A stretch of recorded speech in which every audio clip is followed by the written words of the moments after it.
Belum kan dokter. Berapa lah? Berapa lu itu?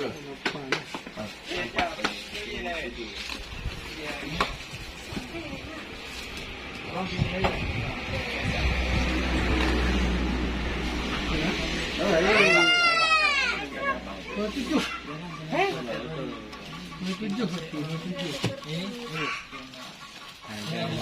Tujuh.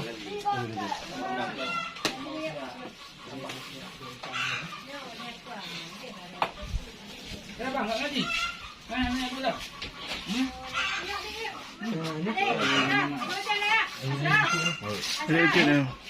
Minam.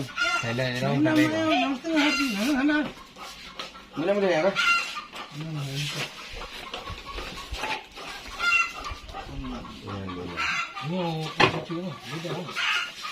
Ya. Mana susah? Ah. Sedang kuat dah. Apa dia nak? Nah.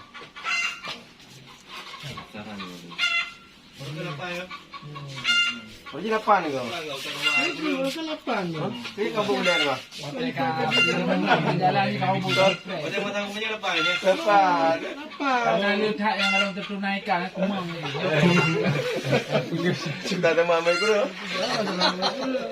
Dua lapan. Ini kau dah ikut lapan. Rambut. 7 je lah pun.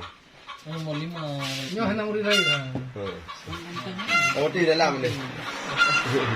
Kalau motif ah. Dia dah tu yang gudang. Yo, kata jangan gudang. Yang tak boleh. Jangan gudang. Betul.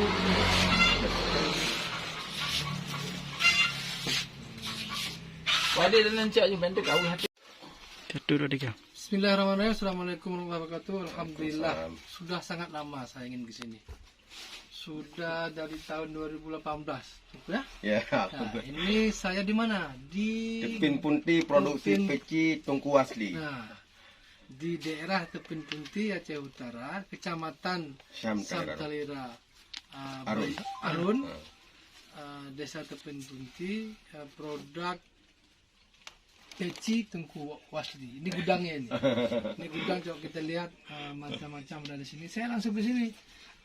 Padahal saya sudah pakai peci karya beliau ini, produk beliau ini dari 2018. UAS setiap datang ke Aceh juga memakai. Beliau rajin untuk memproduk jenis-jenis baru, motif-motif baru, dan setiap UAS ke sini beliau pakaikan ke UAS. Ya, Alhamdulillah. Jadi insyaallah semoga berkah dan Amin, sukses, amin, amin. lancar dan tetap semangat Amin. untuk berproduksi. Insyaallah. Assalamualaikum. Salam.